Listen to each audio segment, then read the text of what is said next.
Hai sahabat PBTI, kali ini saya akan menjelaskan tentang strategi pendekatan dalam distance learning.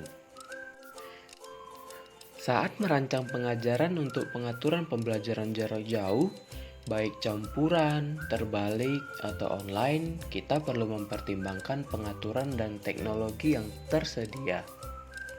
Yang pertama, penyajian informasi. Elemen standar untuk setiap pembelajaran adalah penyajian informasi yang tidak hanya melibatkan strategi yang dipimpin oleh guru, namun juga prosedur dalam pendekatan yang berpusat pada siswa.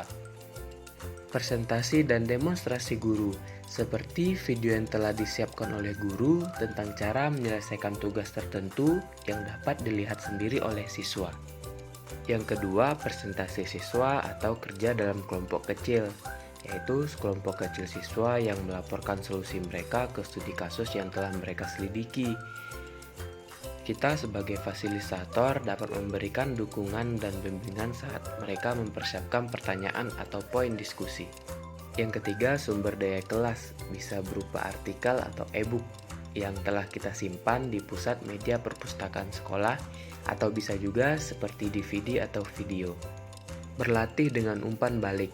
Kita tahu bahwa sebagian besar pembelajaran terjadi ketika peserta didik berpartisipasi secara aktif dan memproses materi secara mental. Guru menginduksi aktivitas dengan berbagai cara seperti berikut ini. Yang pertama, kegiatan tanya jawab. Dengan memberikan pertanyaan kepada siswa dan melibatkan siswa secara langsung, itu akan dapat meningkatkan pemikiran kritis siswa dalam penyelidikan. Yang kedua, ada kegiatan diskusi. Nah, yang ketiga, ada pengujian. Selanjutnya, akses terhadap sumber belajar. Pelajaran dan kursus biasanya disusun dengan asumsi bahwa pelajar akan menghabiskan waktu di luar kelas, bekerja secara individu, atau dalam kelompok kecil dengan materi mengerjakan pekerjaan rumah, proyek, makalah, dan sejenisnya.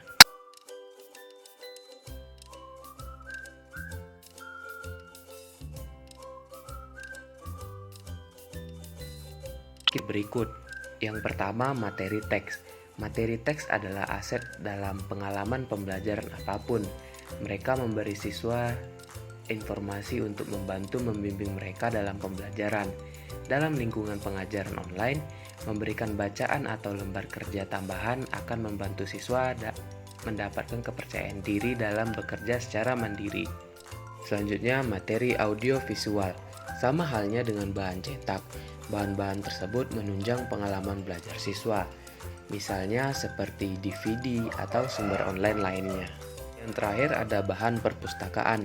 Penting bagi kita untuk mempertimbangkan akses siswa kita terhadap bahan perpustakaan. Kita ingin memastikan bahwa semua siswa kita memiliki kemampuan untuk menemukan materi yang akan membantu mereka dalam menyelesaikan tugas-tugas yang kita berikan. Jenis sumber daya teknologi. Terdapat berbagai macam sumber pembelajaran jarak jauh yang digunakan untuk mendukung pembelajaran siswa, seperti sumber daya berbasis audio, video, dan teks yang akan saya uraikan secara singkat untuk Anda.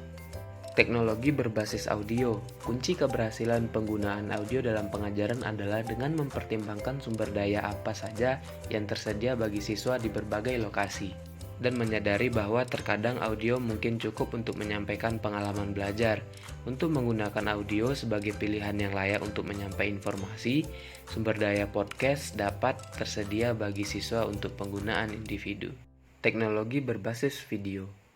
Video satu arah digunakan ketika informasi visual dan pendengaran disampaikan kepada peserta didik dengan kesempatan terbatas untuk berhubungan langsung dengan guru atau sumber informasi.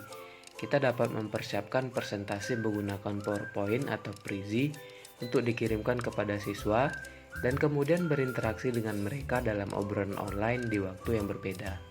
Video dua arah digunakan ketika informasi visual dan pendengaran dipertukarkan di seluruh sistem antara pelajar dan guru secara sinkron. Ini juga disebut sebagai konferensi video. Video dua arah seringkali lebih disukai karena setiap orang dapat melihat satu sama lain dan interaksi di antara para peserta lebih mudah dan cepat.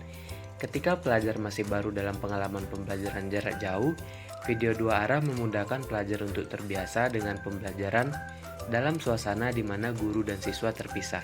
Teknologi berbasis teks. Teknologi berbasis teks adalah pengajaran yang disampaikan secara elektronik dengan menggunakan media berbasis komputer atau online.